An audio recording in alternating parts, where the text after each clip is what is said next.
Hello, everybody. We go again with myself and Rahim here in our respective lockdown offices. At this point, they might look a little bit familiar to some people, counting down the days until the barbers open, especially. Not to mention any names, Rahim, but it is good to see you again. Yes, good to see you too, George. I am counting down the days till the barbers open. Yeah, no comment. Well, I certainly am also. Look, just wanted to have a really quick conversation with you today because something popped up in the press last week, prompted you to write an article about it for our website and our LinkedIn page. All the links to that in the description of this video, by the way. But it was some research by the ONS, wasn't it, that revealed the impact deprivation is having on life expectancy. I think you'll put it into better words than me, but in your article you say this research reveals the prevalence of what you call the postcode lottery in the UK.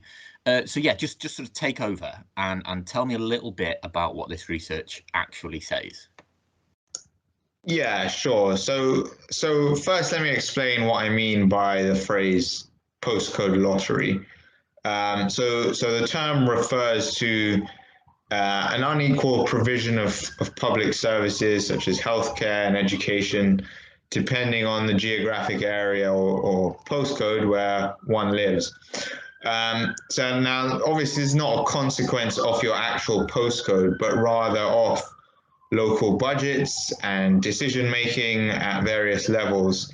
And specifically, when we talk about healthcare and think about healthcare, since its inception in 1948, there weren't any national standards of care in the NHS until the creation of the National Institute for Health and Care Excellence in 1999. So before that, there were no national standards. And you can see that, and I think the epitome of the postcode lottery when it comes to healthcare was with GP fund holding in the 90s, which was introduced during the internal market reforms.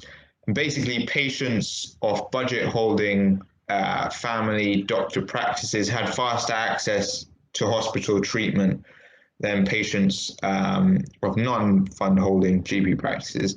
And there was a discrepancy there, and with that, NICE was introduced to start to try and eliminate this postcode lottery. But in the context of the recent ONS research, we see that the notion is still there when it comes to life expectancy. So the data it's data from 2017 to 2019, and comparing that to data from earlier on in the decade. And basically, the difference in life expectancy at birth between the least and most deprived areas in England, as measured by the Index of Inequality, was almost 10 years for males and 7.5 years for females. And that's a slight increase for females since 2017, but generally remains steady. But the stark and really serious difference is when we consider healthy life expectancy. So healthy life expectancy at birth, that refers to the number of years lived in good health, self-assessed good health. So it differs slightly from considering solely the years of life one is expected to live, to consider the quality of life as well. So the difference in healthy life expectancy between females living in the most deprived areas of England and the least deprived areas is almost 20 years. And so that's a huge discrepancy. And the data shows that females in the most deprived areas live in poor health for 27 years of their lives, compared to 15 years of their lives in the least deprived areas. And so all of this is underpinned that steadily we're lucky to be living in a time where life expectancy is the longest it's ever been, and it's growing still gradually. But actually, if you look at the data, life expectancy has increased for those living in the least deprived areas of England, but in the most deprived areas, it hasn't changed, or in some instances is even falling over the last decade or two. And this indicates the inequalities in health outcomes, and it shows that they're actually growing between communities on the basis of where one lives. And just a final thought, if you think about employment, the kinds of jobs one can expect to find in deprived areas of England tend to be low-paid jobs. They predominate these areas, but they're actually the least suitable jobs for people in poor or variable health. And blue-collar workplaces like retail warehouses, they exert a significant amount of tear on the human body. And there's a survey that was recently conducted that shows 72% of high-skilled workers, so they could do their current job at age 60, but it's less than half when we consider lower-skilled manual workers. And this is important to remember because it can feed into that vicious cycle of a postcode lottery getting worse and worse as the low-paid jobs that are more strenuous are in those most deprived areas. So I think that's another important thing to remember from this research, and thinking about life expectancy and unequal health outcomes. Yeah, I mean, you've covered an awful lot there, and I think one of the things that we want to talk about a little bit later is the impact of employment and the quality of that employment as well that you've alluded to. Now, within that really comprehensive answer, you set some dates, and you said that the ONS data covers 2017 to 2019. Now, that leaves out probably the biggest thing to happen to our society in decades, right? Yeah. The pandemic. I understand, I've seen the data. The ONS caveat it with acknowledging that this doesn't include the COVID-19 era, I suppose.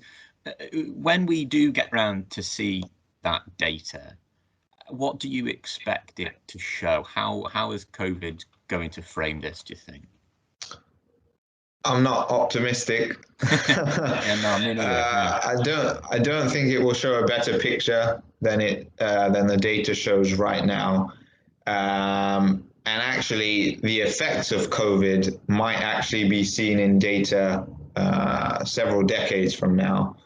But what we've seen for now from ONS data in other areas is that people living in more deprived areas are twice as likely to die from COVID. And if we think outside of just geographic inequalities, Black and minority ethnic communities have been disproportionately affected by the virus. So people of Black ethnicity are 4 times as likely to die from the virus compared to people of white ethnicity. And then thinking about age groups as well that have been disproportionately impacted. There's a recent report by the British Academy that suggests if widening inequalities are not addressed, then COVID will scar the prospects of young people considerably. And this is actually already showing in data that shows that 1 in 3 18 to 24-year-olds has been furloughed or lost their job, which is twice the rate of those aged 25 plus. So those are things that we might expect to see worsen as we see more recent and up-to-date data. But one final thought from me is that it will be worth keeping an eye on how artificial intelligence and an increased reliance on big data when it comes to healthcare and addressing the pandemic, how that affects health outcomes. Yeah, absolutely. So artificial intelligence holds significant promise for improved diagnostics, vaccine discovery, and it can be a great tool for healthcare. But I also can envision how AI systems could introduce or reflect bias and discrimination through what's already entrenched in data sets, or by human choices made in the design, development of AI systems. And in fact, recent research from the US has shown an implicit racial bias in an algorithm that was used to allocate care in a hospital setting. So there is a danger that blind trust in data without scrutiny could worsen health outcomes with regards to COVID, but also with regards to just healthcare in years to come. Now, one of the things that I was hearing from all of what you were just saying was your expected, years of healthy life expectancy are not decided in the latter years of your life. By the time that you get there, it's often too late. And the focus there was on young people. And again, employment, that's what we're saying. Just talk to me a little bit about why you focused on young people and employment in the area. Yeah, so in the context of limited career prospects and an aging population, there is a net outflow of young people from the county of Somerset every year. Right. So our current program of work is around engaging and co-designing with a range of young people from all walks of life and frontline health and care staff, a workforce pathway to increase numbers actively in employment or training in the health and care sector. So currently the sector spends a huge amount of money. So bringing in nurses and doctors from Europe and from out of the continent as well, when that money might actually be better invested in growing Somerset's own health and care workforce. So getting young people interested and involved in the sector. And the development of a health and care career pathway would have wider long-term impacts as well. So stronger relationships and connections between the education sector, the voluntary sector, and health and care sectors, which will benefit the whole workforce, both young people and adults. And it's also necessary to support vital economic recovery and growth that's needed as a result of the economic decline that we've seen caused by the pandemic. And I think a failure to act to address this and address the issues that young people face will see disastrous decades to come if we don't act now. So in Somerset, creating that sustainable talent pipeline and future workforce could be at risk without this work. But in my article, I also talk about some of the work Breaking Barriers is doing in Kent, which you're leading on, George. So perhaps you can give some insight into how the program of work in Kent seeks to narrow health inequalities. That's a superb segue. We should really switch roles in the future. That was well done. Yeah, no, look, you're absolutely, just to be really clear, from the methodology that we used in Kent and in Somerset, although having different focuses, it was the same methodology, our playbook methodology. Yeah, I went into Kent a little bit after you went into Somerset, and one of the first things I saw was the resources that county has are sort of national class. The health informatics data is really right at the top. They've also done some phenomenal public health campaigns in the past, particularly about suicide prevention. But I think Kent suffered a little bit. People saw that it was quite close to London, massive metropolitan area, and it had sort of nice seaside areas, seaside towns, and it was synonymized with affluence and by extension, good health. You dig in a little bit, that's clearly not the case. We looked at 4 wards again, emphasising our place-based approach, central.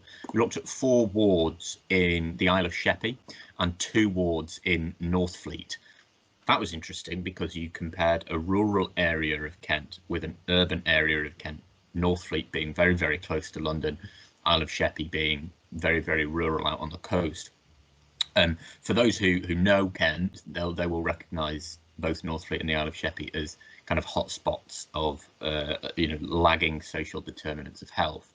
So we wanted to drill down on this idea of protected characteristics of marginalisation. Now, they're really important. Obviously, they're enshrined in law about how important they are.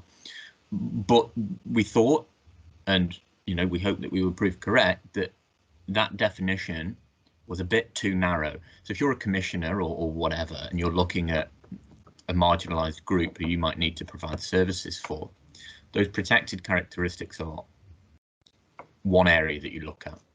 But I think you need to go a little bit deeper, and to do that we looked at the social determinants of health. Now, from a purely data-driven assessment, employment, and you've mentioned the importance of employment, and good employment, by the way, in Northfleet was fairly high. But the huge problem was that large proportions of those who are in employment, are in good employment, end up commuting into London. That's busy, that's expensive. We know that when you go into London, you're breathing in air that's not of a good enough quality. And importantly, you're failing to make the connections in your own place. So without sounding too dramatic, the existence within Northfleet, the connection to Northfleet, was actually quite transient for these people. So on the face of it, great, you're in employment, but as I've just mentioned, there are 4, 5 or 6 problems with that. Now, Swale, although it's rural, it's miles away out on the coast, it's a completely different picture. The problem that the data, and this is apt because you've just spoken about some of the problems of data, the data wasn't showing the big picture. So for example, in some of the wards that we looked at, home ownership high, life expectancy high. You might think, great, those 2 big social determinants of health, home ownership especially, health and wealth, are good, we can ignore that. But at the same time, when you dig deeper, about 4 in 10 residents were providing more than 50 hours unpaid care per week. 4 in 10, 50 hours of unpaid care per week. Yeah, that's massive. Yeah. For those who don't know, that's way above the county average, and it's way above the national average. So I think you start to develop this picture whereby protected characteristics of marginalisation are brilliant. Data is brilliant, but looking at the social I think gives you the bigger picture. Okay, well, we've covered an awful lot there. I think you've got your article, which people should read. We've spoken about the Somerset work that you led, and you've even given me the chance to talk about some of the work that I did in Kent. As always, if anybody wants to find out any more, then just get in touch with one of us. I hope, Rahim, the next time we speak, we might want to talk about that.